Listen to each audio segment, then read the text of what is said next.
So would that start with being humble, humility? And can you talk a bit about that? Or Yeah, give an example?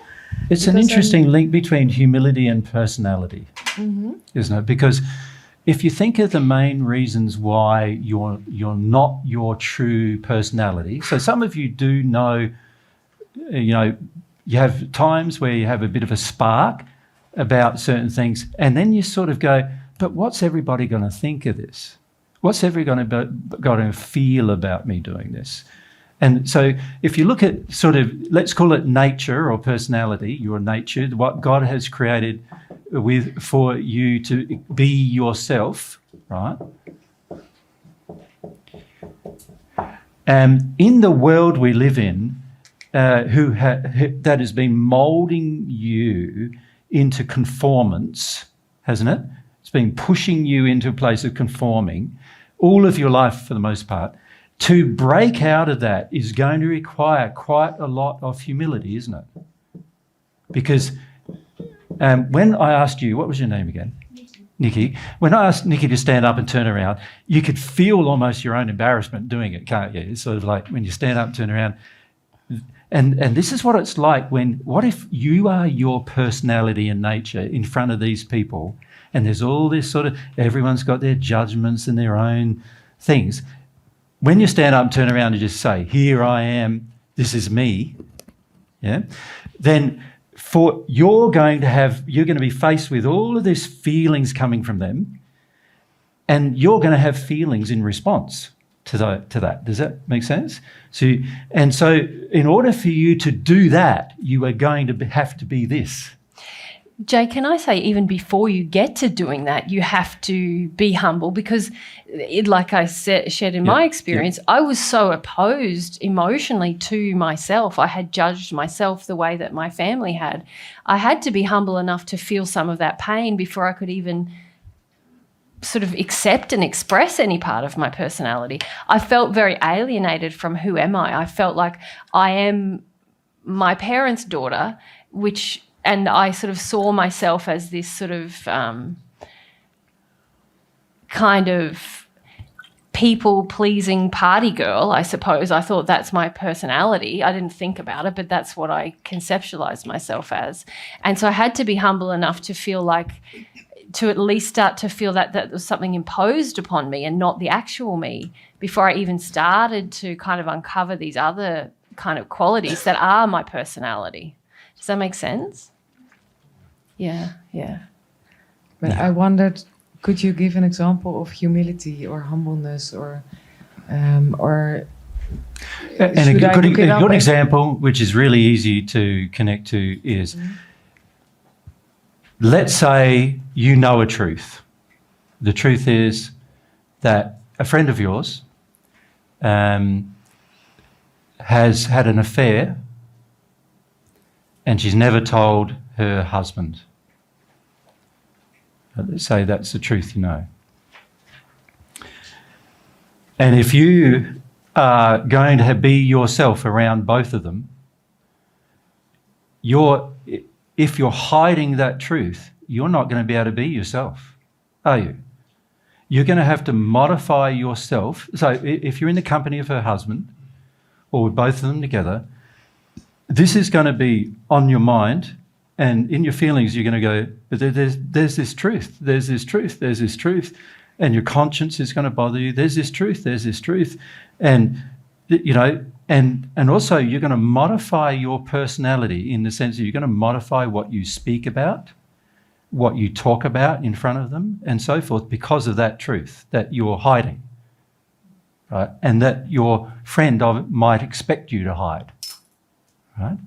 And your friend might have even gone, I'm telling you this, but you're not allowed to tell anybody. They might have even done that with you. And I would never agree to such a request. But mistakenly, we might agree to such a request. And then now you are modifying, in that moment, you're modifying your very nature, which is to tell the truth. Right? In the moment, that's what you're doing. You're modifying it. And so if you were humble, you would tell the truth and take whatever comes. And whatever comes might be, the husband might be more angry with you than the wife was. Or both of them might be angry with you. Or it could be that you lose that friend forever. That might be the result. And you'd have to feel about that. If you were humble, you would let yourself feel about it. But you would still not allow the modification of your nature by lying about the truth. Does that make sense to you? Yeah. You wouldn't do it. You just wouldn't do it. You couldn't do it. So when somebody says, look, I've got a secret to share with you, and I said, once you share it with me, it's not a secret. You understand? You know, in the spirit world, there are no secrets, by the way. Every person is completely readable. Everything they've done is completely readable. This is one of the challenges you're going to find when you hit the spirit world, is that everything you thought was secret is actually publicly knowable. And it's going to be a major challenge. My feeling is, get over it now. And stop thinking you've got secrets, and just stop acting like you should have secrets, and let yourself work through why you're trying to keep secrets, you know, because nothing is really as confidential as you think it is, right? So, but if you think about what you have to do to cover it, you've actually got to change, and in a lot of ways, you've got to use your mind to go, oh, but I can't say that. Oh, but I can't say that. Oh, but I can't say that. But your feelings are going, I should just be able to say anything. But your mind's going, oh, but I can't, otherwise I'll lose that friend, or I can't, because of a fear, right? It's a fear. Now, humility says, feel your fears. Be truthful still. In that example, you would have to continue to be truthful and let whatever happens, happens. The reality is, from God's perspective, is you're enabling both of them to deal with the problem. It's an act of love to share the truth. In fact, it's an expression of love for them to actually be truthful, even if they've asked you not to be. Sorry, Mike. Yeah. Yeah, and even if both don't want to know it. Even if both don't want to know it, because at the end of the day, you're trying to help them both be more loving, and you're trying to help them sort through their issues. And as long as your motive was loving doing it, you should do it. It's as simple as that. If your motive was that you want to hook up with a husband, then obviously a very bad motive, and under those circumstances, you shouldn't do it, right? But if you're being restricted in harmony with truth, and you have the desire to you know, you can feel in yourself the desire to share it, and then nobody around you wants to do it, you are the person who's going to have to be humble towards your own feelings as to what happens as a result, right? So when I come to share truth with you in these events, sometimes I go home and have a cry, because of the levels of projections that I get at times, you know. There's a lot of condescension, ridicule of me, a lot of things. Sometimes you don't realise how much I know about you, and you act like I don't know anything about you. And even that, I sometimes have a cry about. Do you know what I mean? Like, it's so hard sometimes to know a lot of things about a lot of people, but they all think you know nothing. And they're all projecting at you, you know nothing. And so being humble means I've got to go and feel that. If that's how I feel, I need to feel that. Now, eventually, once I work through my feelings, I won't have those feelings anymore. But that's a part of humility, isn't it? You let go of the things that are, you know, difficult and are injuries, and then you're left with the real you. Yeah. So there's been many times in the past where I've presented to a group and then whole day, next day cried about what happened. Yeah. Yeah. And so you being you requires that in the end, you're going to have feelings about it, and people are going to have feelings about you being you, because most people are pretty judgmental. And so they're going to have feelings about you being you. And if you're humble, you will just keep being you. Make sense? Yeah. So it's a good question. So humility sort of in practice, if you want to call it that, and we've actually done a whole series of talks about humility, like what humility looks like. And Mary did a series of interviews with me. It's a long time ago. A long time ago now, must be 2010, 10 maybe, or 11? 12 or something, about humility and sort of what it sort of looks like. And we didn't cover everything in that series of discussions, but you'll see them on the net. There'll be, if you look up humility, or if you go through the 2010, 11, 12 downloads or something, you might find it there. But this quality is going to be, for me, this quality is the thing that I remind myself about, like, all the time. Be humble, be humble, be humble. Until you become at one with God, you're going to have to remind yourself to be humble, because there'll be feelings you have that are contrary to, that are painful, that will need to be felt, and you want to be happy, but there's these sad feelings that are going to have to be felt, and to feel these sad feelings, you're going to have to be humble enough to feel them and go through them. And the more humble you are, the faster you progress, and the faster the truth comes to you. So that's the advantage. The main reason why, and this is going to be a very strange statement for you to hear from me, but I am the most humble person on this earth. I know it might not appear to be, right? Because I'm very definite, aren't I, about the truth.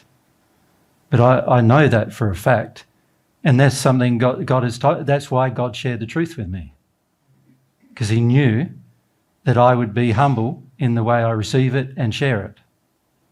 You know, I won't make it about me. I won't make it about, I'm focused on the truth. And whatever I have to feel, I'm going to feel, right? Our soul is the most humble soul that's come from this earth.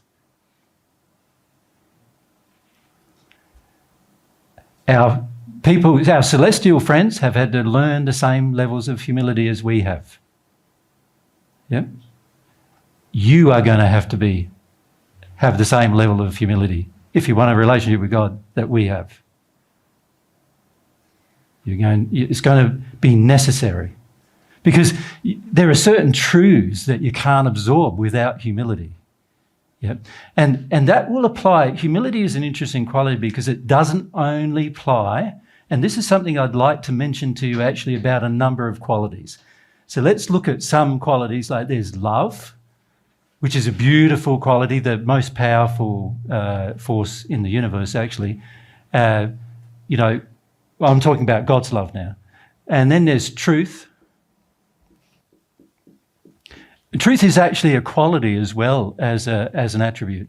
And when I say a quality, it's something that you will need to develop, but it also can become a trait you have, right? Then there's also humility, right, which is being humble. Then there's also faith, right? Now, we could list other qualities, because you can see with these qualities, they're sort of like root or primal qualities. And then based on these qualities, there's other qualities. Like for love, you could say there's things like compassion, kindness. Does that make sense? Like they have sub-aspects to them all. Truth, there's like honesty, transparency. There are sub-aspects to the truth. Humility is like feeling your feelings, like letting yourself be emotional, but it's also like expressing your personality. That's a part of humility. There's also other parts of humility that include things like knowing that you're not the arbiter of your own life, that there is a lawgiver who's the arbiter of your life, the controller of the universe, and that you're not God. You're just, I sort of see myself as ant in comparison to God, like a creation of God. So humility tells me I'm a creation of God. Humility tells me God knows a lot more than I do. Humility is that quality tells me that. So every one of these qualities have unique sub-aspects to them that all need to be explored and expressed. But when you look at these qualities, the interesting thing about them from a technical perspective is once you develop them, they never disappear. They will stay with you. And they will continue to grow, but they will stay with you for the rest of your life once you develop them. So these qualities are very interesting because they're not related to injuries. See, when your injuries, like your addictions, so if we compare that with addiction disappears. In fact, God's universe, the laws of God's universe are trying to destroy every single one of your addictions. Like God's purposefully trying to knock all of your addictions on the head. She created all these laws to stop you from having addictions. Right? And eventually you will get to the point where you have none. There won't be a single addiction that you have in your entire life. Now, addiction is interesting because you can develop them, and most people on earth develop their addictions like wholeheartedly. They spend like a lifetime refining their addictions, right? Only to find that at some point in the future, every single one of them will need to be destroyed and will be destroyed by the law. The law of compensation destroys your addictions. That's its purpose. So developing these, they're all going to disappear. So what's the point of developing them? What's the point? Like, I know many of us go, but my addiction to drink coffee in the morning is so important to me. And I'm going, well, it's going to be destroyed in the end, so why would you bother keeping it? It only makes sense, doesn't it, to develop things in yourself that you're going to keep for good. You know, would you build a house and the next day a bit of wind comes and it's gone? Or would you prefer to build a house with a firm foundation that monster storms, hurricanes, tornadoes, everything can come, and big mountains of water, and it still stays there? Because that's the difference between you building these qualities and you focusing on on your addictions. Can you get that? It's so important to understand that these qualities, once you start developing, they're going to be permanent aspects of your entire life, right? And you'll get to eventually see that these qualities, which are not a part of your personality, not a part of your nature, they are qualities you need to choose to build. Choose to build. So every one of them has sub-aspects that are all part of what you're going to need to choose to build. Like truth, morality is an issue of truth. Being moral. What is God's truth? Should you do it? What's the right and wrong thing to do? That's a part of truth. So there's all these aspects that are based around those four primary qualities, but there's all these aspects of these qualities that if you develop them, they will become permanent attachments to your soul. In fact, the way it works is once you build these qualities, they become an intrinsic part of your soul, unable to be lost. Right?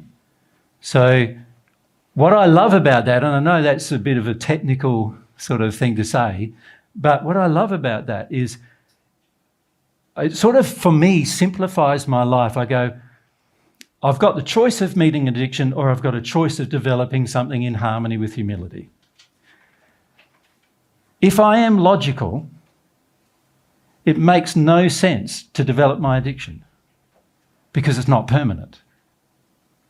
It's going to have to be destroyed. So it makes no sense for me to satisfy my addiction even if I want to. It makes more sense for me to just be humble and feel why I want that addiction. That makes a lot more sense, because developing that quality is permanent, developing these is temporary, and they're all going to have to disappear anyway. So what's the point of developing something that's going to get rubbed out anyway? There's no point to it. So for me, I just go, as soon as God shows me there's your addiction, I go, got to give it up.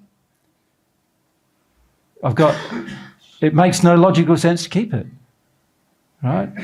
And this is something that's intrinsic in Mary and my soul, is that as soon as we notice something in ourselves that is like illogical to keep, we're not going to spend the next 20 years fighting for it, right?